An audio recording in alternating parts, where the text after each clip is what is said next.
واضح حدیث ہے، لا ادوا ولا تیرت ولا حامت ولا سفر۔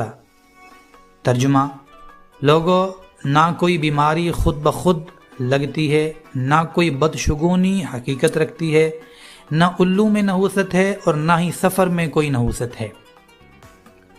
اب یہ حدیث مبارکہ ان تمام عقائد کو ختم کر دیتی ہے جو سفر کے مہینے کو منحوس سمجھتے ہیں، بلکہ رسول اللہ صلی اللہ علیہ وآلہ وسلم نے تو خود سفر کے مہینے میں سفر بھی کیے، جنگیں بھی لڑیں اور آپ نے نکاح بھی کیے، اور صحابہ کرام کو اس مہینے سے ہرگز نہیں روکا۔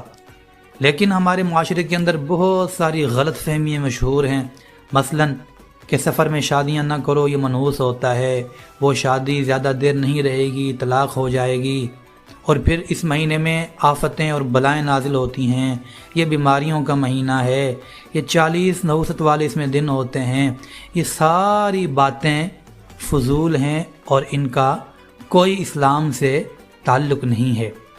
حضرت سیدنا امام مالک رحمۃ اللہ تعالی علیہ، جو فقہ مالکی کے بہت بڑے امام ہیں، مفتی مدینہ ہیں، عاشق رسول ہیں، آپ سے کسی نے پوچھا تھا کہ حضور کیا کسی مہینے کے اندر نحوست ہے، کوئی مہینہ یا دن منحوس ہے؟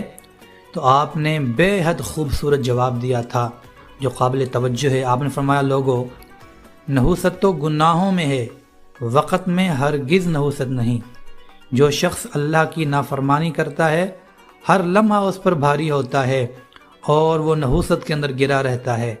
یعنی اگر ہم برے وقت سے ڈرتے ہیں تو دراصل ہمیں اپنے اعمال درست کرنے کی ضرورت ہے، نہ کہ مہینوں کو منحوس سمجھنے کی ضرورت۔ پھر سوال ہے کہ کیا سفر میں کچھ خاص ہوا تھا؟ ہاں، سفر میں کئی اہم تاریخی اسلامی واقعات ہوئے ہیں۔